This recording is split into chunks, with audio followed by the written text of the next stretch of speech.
All right, I'm super pumped. Welcome to case study number 12 of this series, so brilliantly titled Kirk's 40 Case Study Closings. I'm your host, Ryan Kirk, and these case studies range from vacant lots to custom luxury homes and total $2,042,081.71 in profits and equity without having to personally go see the property on some, and with no cash, no credit of my own. It varies, and I'll explain. I do it all with Flip Logic and 1-888 cash offer. Now let's get into number 12 of the 40 case studies. I love being cheesy. All right, that brings us to 1033 28th Street in San Diego, California. What you'll notice about this photo on the left, single family, ugly, right? House on a larger size lot. Well, it's a small house. And then on the right, you have an architectural rendering for, I think that's 4 condos. All right, so the big takeaway on this is, as we do with every deal, we're reverse engineering, as you're noticing, right? We're always looking for what's the property worth in its highest and best condition, right? The after repaired value. That's what the property's worth in its highest and best, its after repaired value condition. Sorry, I need to take a drink of water here. So another thing to be mindful of, like with this property, is perhaps if you've got this tiny ugly house on this in a good area, then maybe it makes what makes the most sense is to tear it down, knock it down.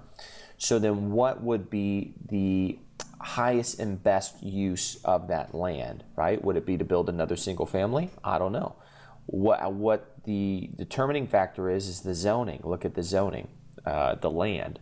So the zoning on this allowed for one dwelling unit per 1,000 square feet. And you can determine that by doing a Google search on the zoning for that parcel.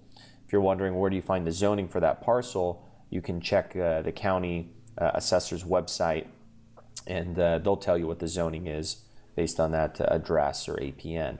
So then you just Google what the zoning code is for that. What does it mean? And in this case, it was one dwelling unit, one DU per 1,000 square feet. So after parking and setbacks, you could build 4 units. Even though the square footage allowed for 5, you could only fit 4 on there. So then you go, okay, well, now we know the highest and best use of this land, right? It's to build 4 units, 4 condos. And then you go, well, what kind of condos? How many beds, how many baths, how much square footage, and then what's it going to be worth once it's completed? What's the ARV on that? The way that you do that is you can run a comp search in that area for condos, and you go 10 years back on the year built. So start from 2005 in this case, or 2006, and go to present, right? That'll pull up all the new construction condos in the area, and then look at the sizes of those condos. How many beds, how many baths, what square footage, and then that way you'll have something to compare or to reverse engineer from. So in this case, condos in that area, I think were somewhere around 1,200 square feet, like 2 bed, 2 bath, 1,200 square feet, and they were getting about $400 or $406, call it $400 a square foot. So now you're getting somewhere, right? So if you're going to build, say 4 units, and maybe about 1,200 square feet per unit, that would give you 4,800 square feet, right? So times that by, we'll call it 406 a foot, or call it 400 a foot. I'm trying to match up with my ARV that I have here. So 400 a foot, that gives you a little over 1.9. So the ARV on here is about 1.9. And again, this is all just a rough pro forma that we're coming up with, rough numbers, right? So we at least have a goal to shoot for, or to market to our investors, to where they can at least look at it right on the surface and go, okay, here's some comps, here's a pro forma. Let me take this to my architect. This is what investors are thinking. Let me take this to my architect my engineer and let me have them come up and draw up a plan to see if that would fit on that lot and if that will work. And then if so, then they know that those numbers will work, or they can adjust accordingly and come back to you with their price. So based on that, then from experience, we know that our investor builders can build new construction in that area for about $175 a square foot. So $175 a square foot to build. If they're going to get 1.9 when the project's all said and done, we figured we could sell it around $375,000. I think we thought we could sell it for a little more than that. We wanted to create about a 30% ROI for our investors on a new construction project. That's a very attractive number. It kind of breaks down to about a third, and a third. So a third, and a third being that if they buy the land for a third, right, and then they build it for a third, and then they should profit, net profit about a third. So that's why you want to shoot for about a 30% ROI on new construction. And the price per square foot on that new construction is going to vary depending on, just depends on the finishes and the area, and the slope, the grading of the lot. So we have builders who can build for $90 a square foot, and then depending on the finishes, it can go up to as high as $200 a square foot. And then depending on the slope and grade, I mean, like if you're building in the Hollywood Hills, it could go up as high as $600 a foot, $650 a foot. And then we have some builders who can do it for $400 a foot, or $350 to $400 a foot on a sloped hillside with luxury finishes. So it just depends. So you put together your pro forma, you market it, and then you have them tell you what it is that they can do, and then you can adjust accordingly with them and or with the seller after you guys have done your due diligence further. So this came out to the numbers that you see there. So we sold this at $375, and we profited $15,000 on it. So that's how it broke down. I hope that was helpful. What is nice about properties that have a higher density for the zoning, right? You can build multiple units and you have an ugly piece of property on there, is there's less competition for it, and there's typically more profit in it. On this one, it wasn't a big deal, but on other deals, there can be a lot more profit in it. I mean, this was only a 4-unit development. You get higher density or a bigger piece of land because this was also a small lot, and you can generate a lot more revenue, a lot more profit out of the deal, to which you can obviously make a bigger profit as well.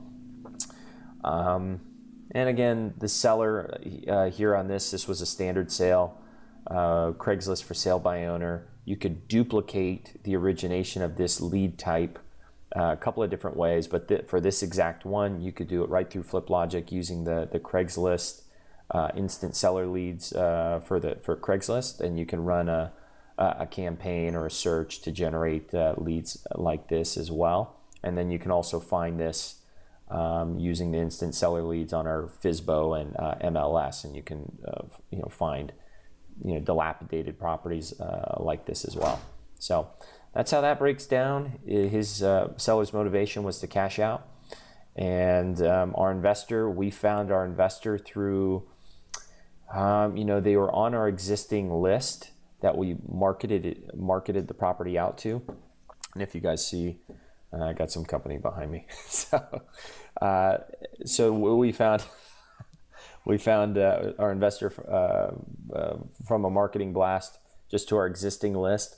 Obviously, as you're starting to build that list, we have that feature in Flip Logic, instant leads for buyers. So you could run a buyer lead search, and you could do it in that city with a keyword of builder or developer, and then market this property to all of those types of buyers. So you'd want to market it to builders, developers, possibly even architects as well, because they may have a clientele who would be open to it. And then also lenders too. You can market it to lenders, because oftentimes bridge lenders, hard money lenders, they have a whole list of clientele also that are always hungry and looking for deals, and they're happy to take your deal. And then also real estate agents too. That's going to get a little more broad. You're more specific when you target developers, builders, architects. And then you could also target lenders. And what they'll do is you can ask them to treat your property like a for sale by owner, or just let them know to add on their fee or commission to your property when they send it to their clients. We have lenders who will do that, where they'll send it to their clients and they'll say, hey, the price is, like in this case, $375 plus, say, a $5,000 referral fee or a $10,000 referral fee, whatever they do, unless they use their lending services or their architectural services or whatever it is. And then in that case, the referral fee is waived. So we see lenders and other partners of ours do that to their client base, charge a referral fee, but waive it if they use them for the services on the project. So that's cool. And then also agents, they typically, they're going to have to add on their commission, and that's what they do for their buyer or investor to pay it. So that's how you can create synergy with pretty much everybody that you come into contact with when it comes to a deal, because everybody's hungry for a deal, and everybody knows somebody, so it becomes a multiplier if you put it out that way. And then of course you can also market the deal by posting it online to other social media and classified websites, because that's a multiplier as well. All right, I hope that this was helpful. And the funding that we used is we put it under contract. We used an assignment agreement to assign it to our investor, and then they closed on it with cash, and it closed out in, I believe, 14 days. It was a quick close. Again, we didn't have to go see the project.